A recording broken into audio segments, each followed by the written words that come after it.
ఈరోజు మనం ఒకసారి చూసినప్పుడు ఇక్కడే కాదు ప్రపంచం మొత్తం తెలుగు జాతి ముందుకు పోతామంటే అందులో ఆడబిడ్డలు అగ్రస్థానంలో ఉన్నారని చెప్పి కూడా నేను మీకు తెలియజేస్తున్నాను. ఇదే కాకుండా నేను అనేక సందర్భాల్లో అనేకమైన రిఫార్మ్స్ తీసుకొచ్చాను మహిళల కోసం. ఒక స్టేజ్లో మీరు చూస్తే మహిళ పుడితే భారం, ఈ అమ్మాయిని ఎట్టమేస్తాం కాబట్టి వివక్షత చూపించే సమయం అది. ఆ రోజు నేను చెప్పాను, మీ పుట్టిన అమ్మాయి మీకు భారం కాదు, ఈ ఇంటికి ఒక మహాలక్ష్మి. అందుకే పుట్టిన ఆడబిడ్డ పేరుతో 5,000 రూపాయలు బ్యాంకులో డిపాజిట్ చేసి పాస్ పుస్తకం ఇచ్చి 18 సంవత్సరాల తర్వాత ఎంత డబ్బులు వస్తుందో ఆ డబ్బులు ఆ అమ్మాయికి ఒక కుటుంబ పెద్దగా కానుక ఇచ్చానని చెప్పి కూడా నేను మీకు తెలియజేస్తున్నాను.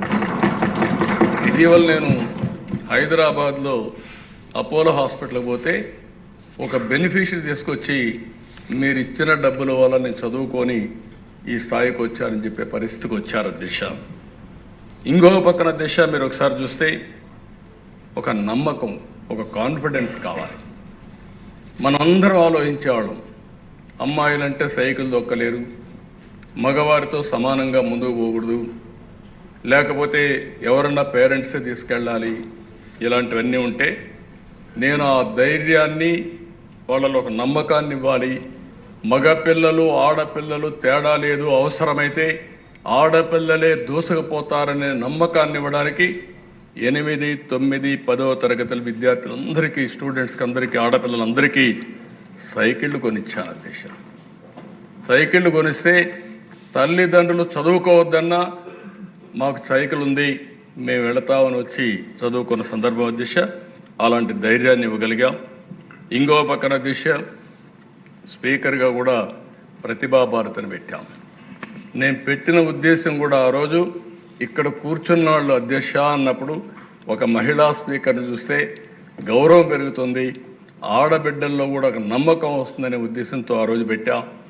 ఈరోజు president of India Narendra Modi గారి నాయకత్వంలో ఒక మహిళ దేశ రాష్ట్రపతి, ఒక ఆర్థిక మంత్రి నిర్మలా సీతారామన్ గారు, ఇక్కడ 3